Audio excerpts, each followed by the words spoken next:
one of the biggest airports in East and Central Africa and the busiest airport in East and Central Africa is becoming a drug trafficking transition point.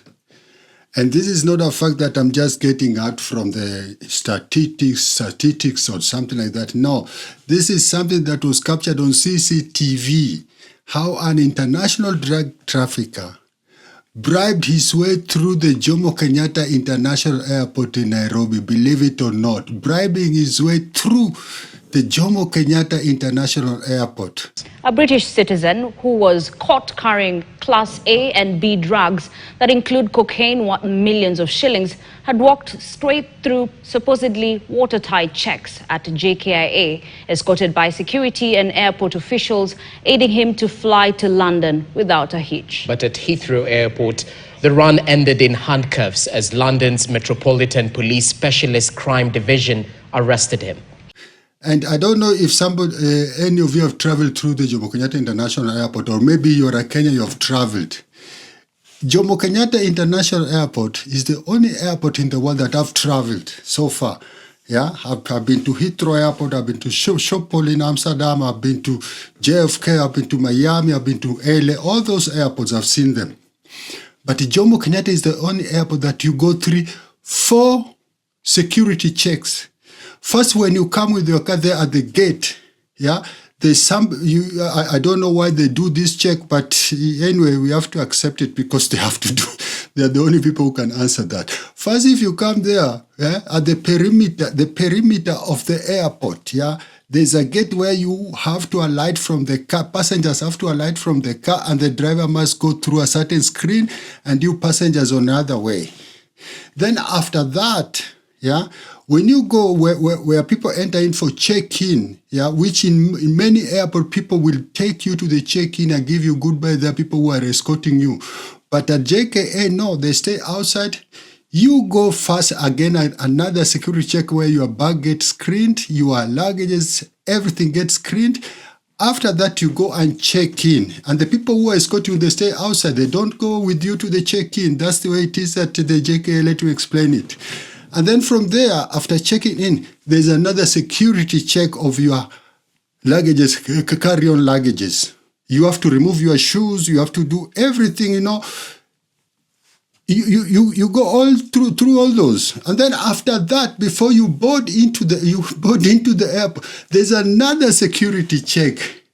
And this guy smuggled his way all through this security. He didn't smuggle his way through, he bribed his way through all this security. I don't know if you have traveled, Kenyans or anybody, you have traveled maybe abroad or something, and you have a layover maybe in Dubai, Qatar, or somewhere in Europe, yeah?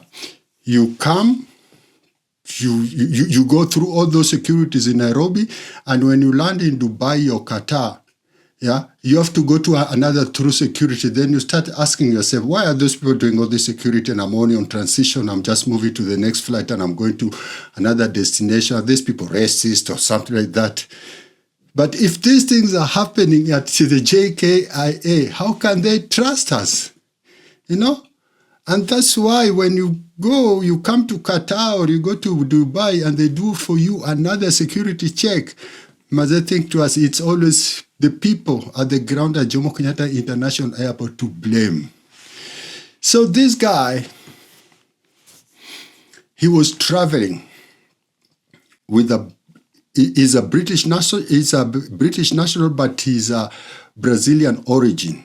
So I don't know whether he was traveling from Brazil to Nairobi and then he had a layover in Nairobi, or his journey started in Nairobi. I don't know. But the sources are that person that has been frequently in Nairobi. So this guy went at the airport. As you can see on the video, just check. At 9:29 p.m., CCTV cameras at JKIA captures a man with dreadlocks tucked under a cowboy hat walking into the busy Terminal 1A. He's dressed in all black, pulling a suitcase with one hand while clutching a laptop in the other. A backpack hangs off his shoulders, and beside him, a bald man in a jacket, a blue jeans and a t-shirt. Together, they head straight for check-in. He's been escorted with another person, probably a Kenyan. And this guy is keeping... And the line keeps moving, all the while his handler constantly on a phone call. Making calls. Like he's trying to make deals with the security officers at the airport to let this guy go through. And he's wearing a very big hat so that everybody can recognize him, a cowboy hat. You know, not a lot of people travel with cowboy hats, and that guy was wearing, maybe if he had such kind of hat, it would be very difficult. He was wearing a very big cowboy hat so that it was very easy to recognize him. So this guy was calling, like he was telling those guys that when this guy comes with such a hat, come on man, let him through, that's our guy, let him through, that's our guy. That guy's name is Mata Dos Santos. That's a original Brazilian name, even though he was traveling with a British passport, but that's a Brazilian name, Mata Dos Santos.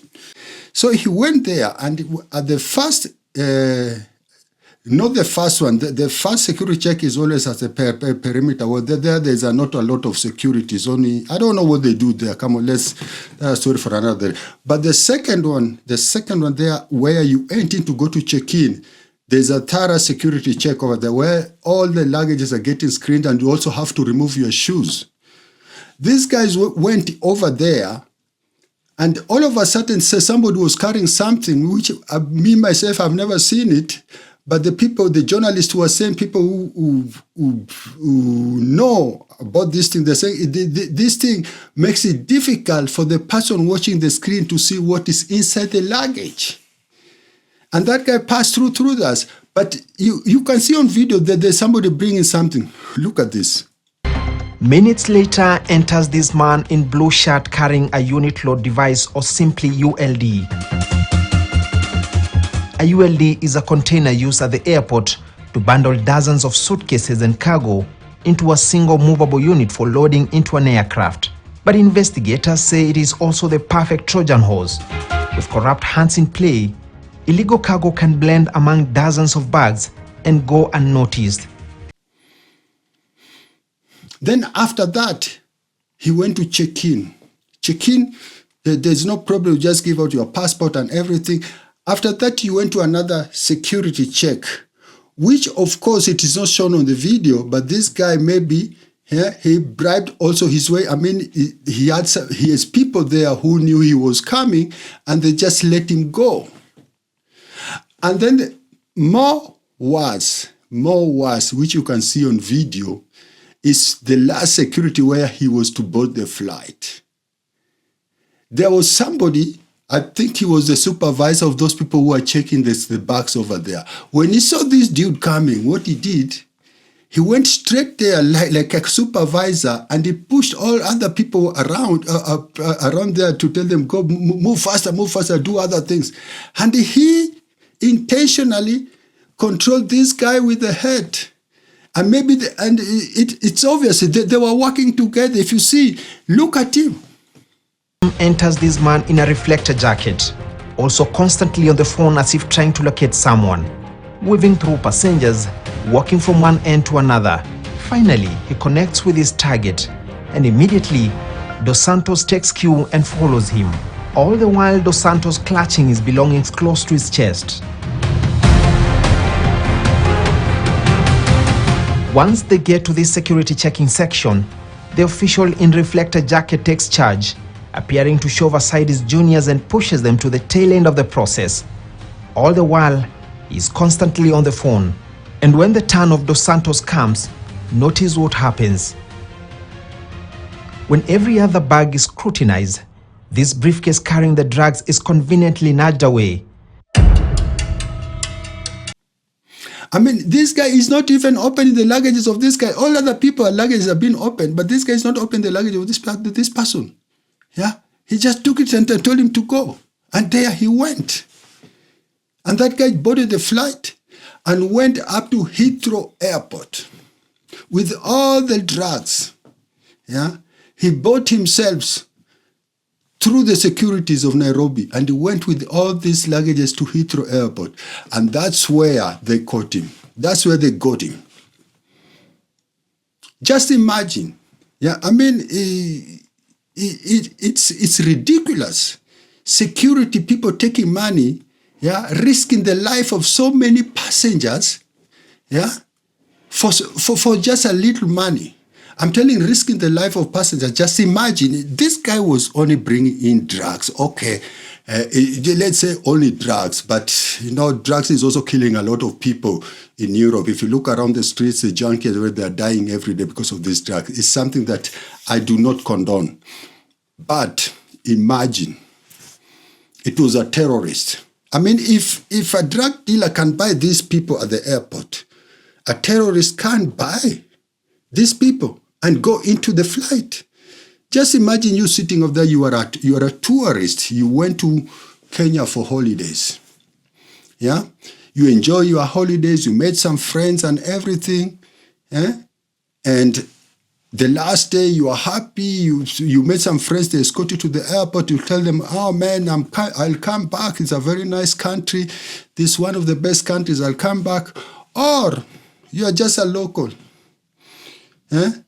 You got a visa to fly abroad, and you know how hard it is to get a visa. You got a visa and you're happy.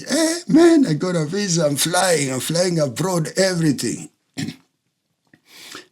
The people who are close to you, they come to the airport, they escort you there, they give you greetings. That, you know, as it is in Africa, they start to give you their wishes. Oh, me, I want iPhone 17 when you come back.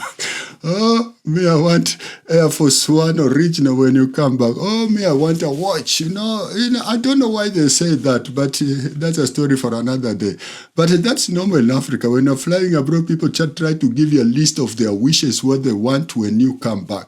So these people escort you to the airport, and the tourist also is also there, goes into the plane. Yeah, these people who escort you to the airport, they go back home, and you are in the plane. You take off your earphones here, listen to them, to music, watching movies and everything. You think now everybody was screened. We are in a secure place. Everybody was screened. That's what you think when you enter there in the plane. You say everybody was screened. We are in a very secure place. And then these people who took you to the airport, they wake up next morning. When they wake up this morning, they put on the TV, they just want to watch the normal news and everything, and they're expecting that you will call them later, oh, I arrived safely, something like that. They are watching news. And then, all of a sudden, breaking news. Flight number exploded. Airborne, mid in the air. I mean, these people, first of all, they see the flight number. They know that's the flight number that took their close ones, that the close ones boarded, but they don't want to believe it. They don't want to believe it. Yeah? And it exploded. Nobody survived. And it comes out it was a terrorist attack. And then later on it comes out it was a terrorist who bought his way through the security, bribed his way through the securities and entered the plane. This is the kind of game these people are playing with the lives of people. Not only Kenyans, everybody who is boarding the flight. This is the kind of thing they're playing with their lives, man. I mean, you are putting the lives of people at a very high risk. And this thing, the police must act, especially that person who controlled this guy at the last time. That guy should be arrested and should be charged with all kind of, I don't know. I'm not a lawyer, but this guy shouldn't be there. And all those people who helped him, they should be fired. You know, Kenya is a country that has been attacked several times by terrorists. And I remember there was one time there was a bombing at the American embassy in downtown Nairobi where a lot of people died. And then there was an attack in a hotel, there was an attack in a Westgate Mall, and then there was the university, Garissa University, where a lot of students died. But the one thing, Kenyans, we don't learn. We still give these terrorists the opportunity, to destroy our name and to, I mean, I don't understand it. How can you let people bribe you? You are working at a very crucial point at the airport, the heart of Kenya. the heart of Nairobi, the biggest infrastructure that we are having in Kenya. You are letting people inside give you money, some few dollars, I don't know. You just let them go inside. You don't know what kind of thing they are carrying. Yeah? Just like I said, imagine they were terrorists. Carrying bombs. If a drug trafficker can bribe you for some few dollars, and a terrorist, who's been financed with an all-rich terrorist, he can give you millions and you'll accept it. And man, these are things that we should think twice. That's why I said in my last video, the problem with Kenya, we only think with our stomachs and not our brains. So long as your stomach is full, so long as you can sleep good, so long as you are driving a nice car, so long as you can eat good, you don't care about the others. You don't care what happens about the others. And I don't know how the security system at the JKIA works, because I've talked to somebody who is working at the Frankfurt airport here, not far from me here. He's a friend of mine, because we were just conversing, and he was like, I told him, man, well, when I'm flying out for holidays or something, I don't see you. Where are you? He told me, man, it's very hard to find me over there. I told him, why? But you work there. You control people.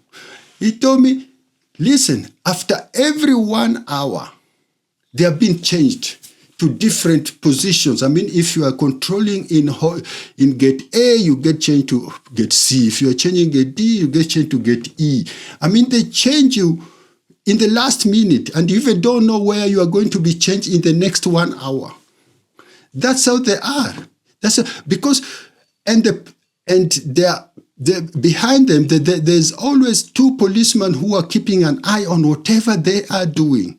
And on top of that, there are CCTVs controlling everything that they are doing. And the people who are manning the CCTV, they also get changed in an 1 hour time. That means if you want to bribe your way out or anything, you'll never know where the person, the person who knows, you'll never know where that person is working. You will never know. They've been changed in 1 hour. After 1 hour, you get to another position, they get to another position, and you never know. And another thing, they are not allowed to use their phones or carry their phones when they are working. I don't know why. That's the only way you can beat corruption at the airport. That's the only way you can make it more safer. Because if you come to Frankfurt and you want to buy your way out, you'll never know where your appointment is. You'll never know. And you can't contact him because he doesn't have a phone.